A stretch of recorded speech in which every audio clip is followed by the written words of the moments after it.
Une des idéologies qui va marquer la culture de la Nouvelle-France, c'est définitivement l'absolutisme de droit divin. En fait, cette idéologie politique se caractérise par l'application par le roi français Louis XIV d'un régime autoritaire qu'on appelle la monarchie absolue. Selon ce courant d'idées, le roi doit posséder tous les pouvoirs puisqu'il est le représentant de Dieu sur terre. Le surnom Roi Soleil qu'on donne à Louis XIV n'est certainement pas étranger au pouvoir sans partage que le monarque détient. En Nouvelle-France, plusieurs manifestations culturelles s'expliquent par l'absolutisme. Ainsi, puisque l'Église doit elle aussi se soumettre au roi, les évêques de la colonie sont nommés par le roi, comme ce fut le cas avec Monseigneur Laval. Au niveau politique, les gens qui occupent des postes importants dans la colonie sont aussi choisis par le roi, mais sont aussi révocables par celui-ci. C'est le cas entre autres pour l'intendant ainsi que le gouverneur. Ce dernier est d'ailleurs le représentant du roi dans la colonie, puisque jamais les rois de France ne viendront physiquement en Nouvelle-France. Un château, le château Saint-Louis, est même construit sur le Cap-Diamant pour servir de résidence au gouverneur. On trouve aussi des traces de l'absolutisme dans les armoiries royales qui arborent le fleur de lys, un emblème qui est encore important de nos jours. On peut aussi constater que l'absolutisme est important pour la Nouvelle-France en étudiant la toponymie de l'époque. On n'a qu'à penser à la Louisiane, à la forteresse de Louisbourg ou encore au chemin du roi pour le confirmer.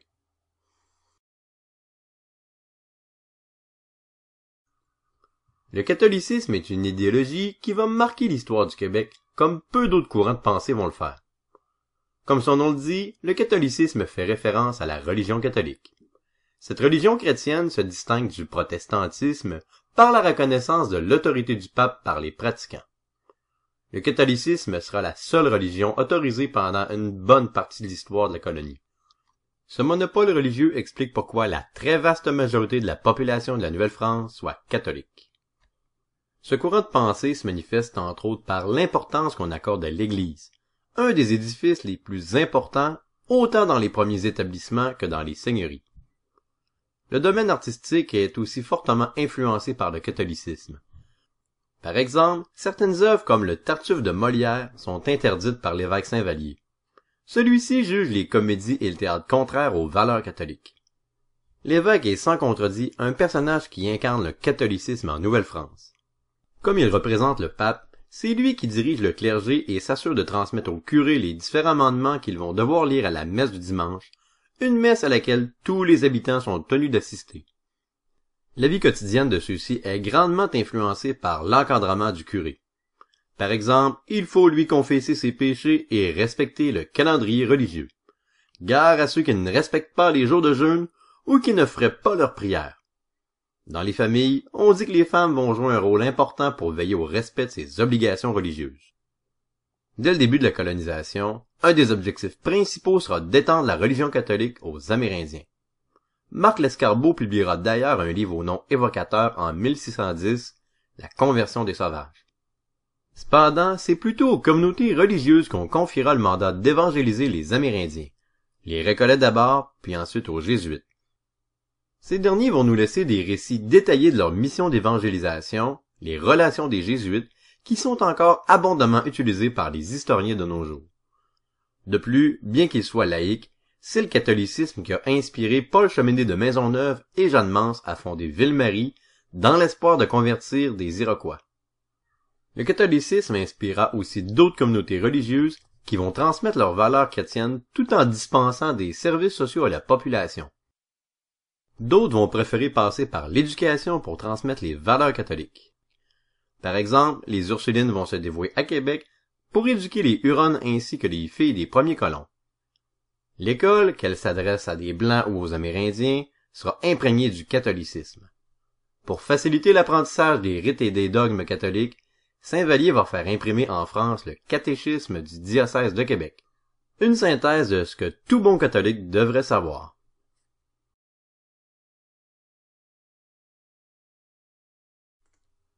Les Français qui ont choisi de venir s'établir en Nouvelle-France ont, à travers le temps, développé leur propre culture et leur propre identité et vont cesser de se définir comme Français, mais plutôt comme Canadiens. Ils ont gardé des éléments de leur culture d'origine, comme la religion, mais ils se sont adaptés graduellement au territoire et au climat de la vallée du Saint-Laurent, qui est quand même plus rigoureux qu'en France. À titre d'exemple d'adaptation, on peut mentionner la construction des maisons. Au début de la colonisation, au 17e siècle, elles sont faites en bois et ne sont constituées que d'une seule pièce dans laquelle on trouve un foyer qui sert pour le chauffage, la cuisine et l'éclairage. Comme il faut se protéger du froid, les premières maisons comportent peu de fenêtres, mais ce qui va surtout caractériser la maison canadienne, c'est l'inclinaison plus grande du toit, question d'éviter que la neige s'accumule sur celui-ci. Pour s'adapter à leur nouveau territoire, les Canadiens vont devoir utiliser de nouveaux moyens de transport. Pour ce faire, les Amérindiens leur seront d'une grande utilité. Les coureurs des bois, qui sont le plus en contact avec eux, vont apprendre à utiliser les raquettes, le toboggan et le canot d'écorce. Les Canadiens vont aussi devoir adapter leurs vêtements à l'hiver rigoureux de la vallée du Saint-Laurent.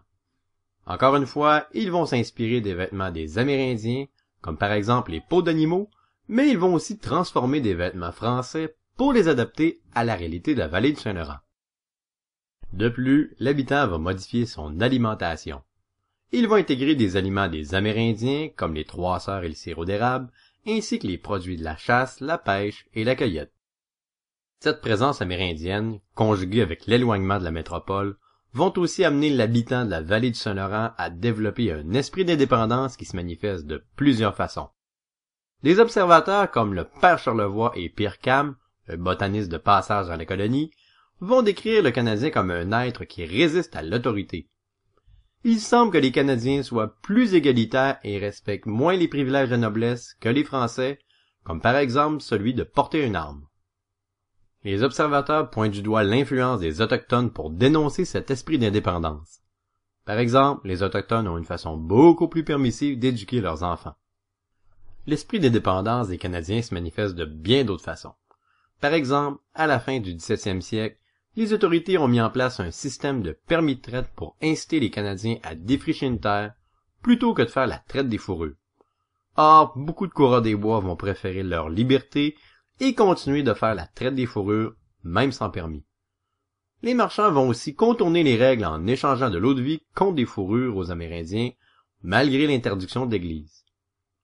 Certains Canadiens vont aussi résister à l'Église, entre autres en ne payant pas leurs dîmes, ou encore en assistant à des danses où hommes et femmes se retrouvent, alors que d'autres vont plutôt aller dans des cabarets pour y consommer des boissons alcooliques, malgré les menaces d'excommunication d'Église.